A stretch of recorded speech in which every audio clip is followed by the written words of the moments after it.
नमस्कार दोस्तों, आज आप लोगों को एक फिर नए क्लास में आपका स्वागत है। आज हम एक नए टॉपिक पे चर्चा करेंगे और वह टॉपिक है दो चर वाले रैखिक समीकरण का हल और दो चर वाले रैखिक समीकरण के युग्म का ज्यामितिक अर्थ। आप लोगों का स्वागत है। आप लोग हमारे YouTube चैनल ज्ञान सरोवर में हमारे चैनल को देखते हैं, उसके लिए आप लोगों का बहुत बहुत धन्यवाद। आइए हम लोग इस टॉपिक को देखते हैं। पहला टॉपिक है दो चर वाले रैखिक समीकरण का हल। तो दो चर वाले रैखिक समीकरण का हल क्या होगा वो हम देखते हैं। मान लेते हैं कोई समीकरण को, मान लेते हैं एक समीकरण है x plus y is minus 3 equal to 2। ये दो चर वाले एक रैखिक समीकरण है। हमने एक छोटा सा समीकरण लिया है, हम बड़ा समीकरण लेकर के भी देखेंगे इसको, इसका क्या होता है परिणाम। तो ये दो चर वाले रैखिक समीकरण, दो चर वाले एक रैखिक समीकरण है। इसका हल हम कैसे निकालेंगे देखते हैं। यहाँ पे यदि हम x का वैल्यू या y का वैल्यू को हम ज्ञात करेंगे, मान लीजिए x का वैल्यू हम ज्ञात करते थे, इक्वल टू क्या हो जाएगा, इस दोनों को उस साइड ले जाएंगे तो ये हो जाएगा y जाएगा उस बगल, 3 जाएगा उस बगल प्लस 3 और y जाएगा उस बगल माइनस y। एक फ्रेम तैयार हुआ। अब इस फ्रेम का यदि हम बनाना शुरू करें, इसमें x और इसमें y का मान हम डालते जाएं तो हम गौर करेंगे क्या, यदि y का वैल्यू 1 होता है तो x का वैल्यू क्या होता है 2। यदि y का वैल्यू 2 होता है तो इसका वैल्यू होता है 1। यदि y का वैल्यू 3 होता है तो इसका वैल्यू होता है 0। इस तरह हम मान निकालते चले जाएंगे। तो इस प्रकार हम देखते हैं कि जैसे जैसे हम y का वैल्यू रखते हैं वैसे वैसे x का वैल्यू ऑटोमेटिक निकलता जाता है। यहाँ पे यदि हम y इक्वल टू 3 को उससे ले जाएं और x को उससे ले जाएं, ये भी एक फ्रेम तैयार हो सकता है और इसमें भी हम मान तैयार कर सकते हैं। अब यहाँ पे हमको x का मान रखना है। यदि 1 होगा तो y होगा 2, यदि 2 होगा तो ये होगा 1, अगर ये 3 होगा तो ये हो जाएगा 0। इस प्रकार हम दोनों तरह के फ्रेम को तैयार कर सकते हैं। अब इसका हम ग्राफ खींचते हैं।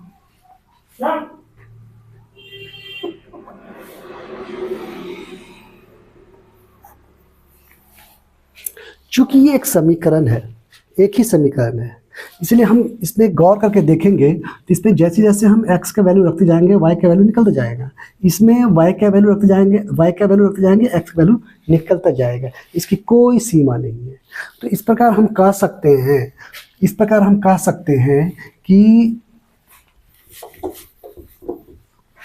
कि दो चर वाले एक रैखिक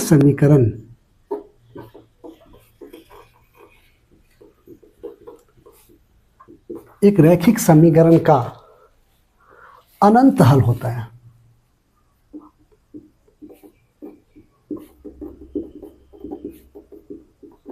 हम कह सकते हैं अनंत हल होता है या कह सकते हैं अनगिनत हल होता है। तो इस प्रकार हम क्या देखते हैं कि दो चर वाले रैखिक समीकरण यदि है और उसका हम हलों की संख्या ज्ञात करना चाहेंगे तो उसका हल कितने निकलेंगे, अनंत लिखेंगे। हम यहाँ पे हम देख सकते हैं यहाँ पे यदि हम y का वैल्यू डालते जाएंगे और x का वैल्यू निकलता जाएगा, y का वैल्यू डालते जाएंगे x का वैल्यू निकलता जाएगा, y का वैल्यू डालते जाएंगे।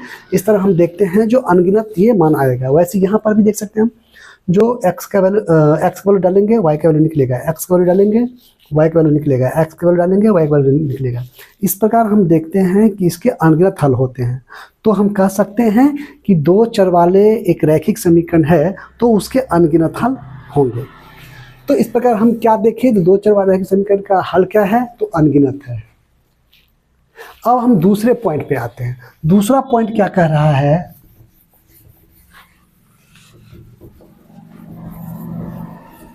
दूसरा पॉइंट कर रहा है जो दो चर वाले रैखिक समीकरण युग्म का ज्यामितिक अर्थ क्या हुआ।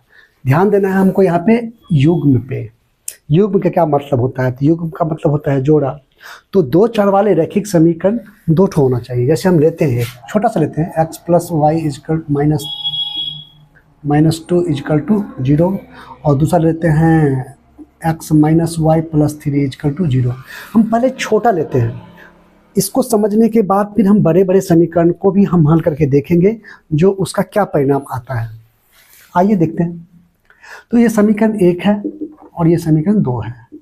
तो यहाँ पे दो चर वाले रैखिक समीकरण का युग्म हमको दिया हुआ है। अब इस युग्म को हम, इसका युग्म का ज्यामितिक अर्थ बताने वाले हैं। इसका ज्यामितिक अर्थ क्या है देखिए।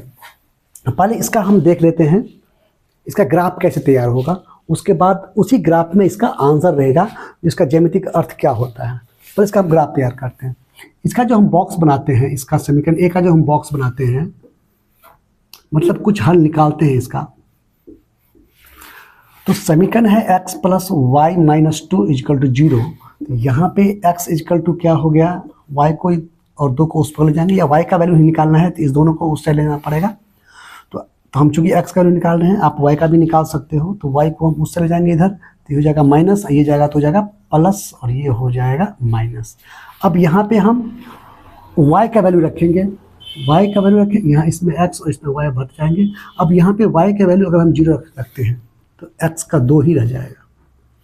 y का वैल्यू अगर हम 1 रखते हैं तो ये हो जाएगा 1, चूँकि 1 है, 2 में से 1 गया 1, x का वैल्यू 1।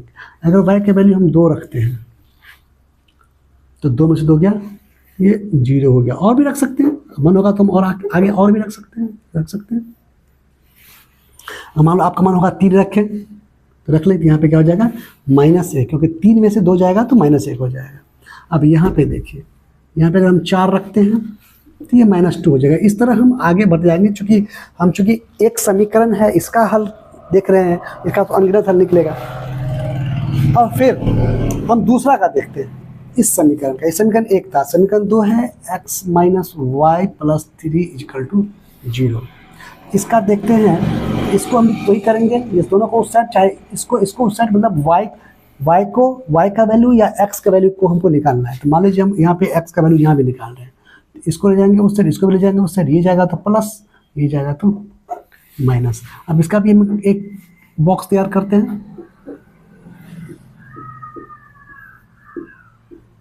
चलिए, अब यहाँ पे फिर हम y का वैल्यू रखेंगे, फिर y का वैल्यू रखते हैं 0, तो ये जाएगा -3, ठीक है। y का वैल्यू रखते हैं हम 1, तो हो जाएगा -2, क्योंकि 1 में से 3 नहीं घटेगा, 3 में से 1 घटेगा, 3 वाला चिन्ह होगा, तो ये माइनस होगा -2। अगर इसका मान रखेंगे हम 2, तो हो जाएगा -1। अगर इसका मान रखें हम 3, ये हो जाएगा तब 0 x का वैल्यू। इस प्रकार हम और भी ले सकते हैं, कोई दिक्कत नहीं है, हम और भी ले सकते हैं, मन होगा तो। मान लीजिए हम और लेने का मन होगा तो हम ले सकते हैं। तो यहाँ पे क्या होगा, अगर y का मान रखेंगे हम 4, तो हो जाएगा क्या 1। और भी ले सकते हैं हम, और लीजिए। अगर y का वैल्यू रखते हैं हम 5, y का वैल्यू रखते हैं हम 5, तो 5 से 3 जाएगा, क्या हो जाएगा 2। इस प्रकार निकलता चला जाएगा। अब हम क्या देख रहे हैं यहाँ पे, जो समीकरण इसमें 1 था, कहाँ गया, हाँ, इसमें यदि हम y का वैल्यू 1 रखते हैं तो 2 में से 1 गया 1, इसका वैल्यू भी 1 होगा, ठीक है। अब चलिए इसमें क्या है, अब इस दोनों का हम ग्राफ खींचते हैं। ग्राफ जो खींचते हैं, तो चलिए ग्राफ खींचते हैं, जगह तो है नहीं, और चलिए यहाँ पे खींचते हैं, इस दोनों का ग्राफ खींचते हैं। समीकरण क्या था वो भी भूल गए हम। अब देखिए इसका ग्राफ खींचते हैं, कैसा खिंचाता है।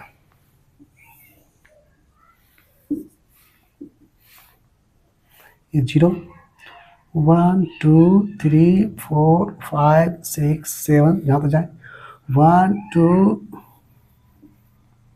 इसमें थोड़ा दिक्कत हो जाता है, क्योंकि ये ग्राफ तो है नहीं, उसमें तो ग्राफ में चूँकि नाप के दिया रहता है।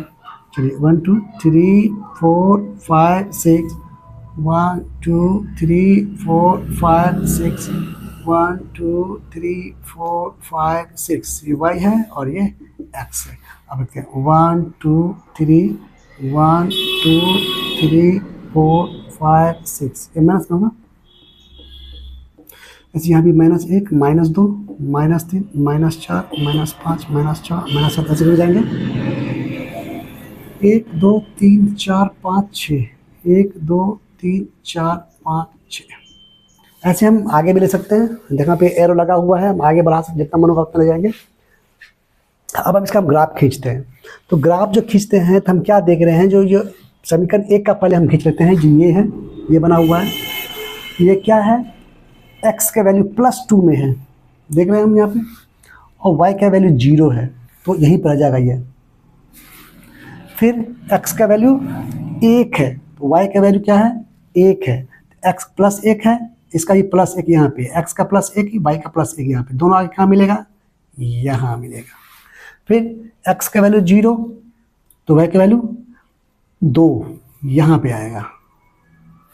x का वैल्यू -1, तो y का वैल्यू +3, x का वैल्यू -1 कहाँ गया, हाँ यहाँ -1, इसका हो गया 3, कहाँ मिलेगा, ये यहाँ आके मिलेगा। फिर x का वैल्यू -2, तो y का वैल्यू +4 यहाँ पे है, x का मान -2, y का मान +4, ये यहाँ आके मिलेगा। ठीक है, इसको हम एक सरल रेखा खींच लेते हैं इसका। ये समीकरण 1 का बन गया ग्राफ। अब इसी में समीकरण 2 को हम बनाएंगे, इसी में समीकरण 2 का ग्राफ खींचेंगे हम। समीकरण 2 में x का वैल्यू क्या है, -3, यहाँ पे x का -3 है, तो y का मान 0, मतलब यहीं पे रह गया, यहीं पे रह गया है। फिर x का वैल्यू क्या है, -2, तो y का वैल्यू क्या है, 1, y का 1 है, ये -2, ये आके यहाँ मिलेगा। फिर x का वैल्यू क्या हो गया, -1, तो y का वैल्यू 1 हो गया, सॉरी -2 था, हाँ -2 था, x का मान -3, y का मान 0, ठीक है, x का मान -2, y का मान +1 यहाँ, ठीक है। फिर x का मान -1 और y का मान 2 +2, ये कहाँ आएगा, ये आएगा यहाँ पे। फिर x का वैल्यू 0, तो y का मान +3, तो +3 कहाँ पे आएगा, y का मान +3, और x का वैल्यू 0, तो y का x का वैल्यू सबका 0 तो यहीं पे है, y का कहाँ पे है, यहाँ पे है। फिर x का वैल्यू क्या है, 1, तो y का वैल्यू क्या है, 4 +4, तो कहाँ पे आएगा, 1 और ये 4 यहाँ पे आएगा। फिर x का वैल्यू 2, तो y का वैल्यू 5, 2 तो 5 यहाँ आके मिलेगा। तो हम क्या देख रहे हैं, ये भी एक सरल रेखा में आ रहा है।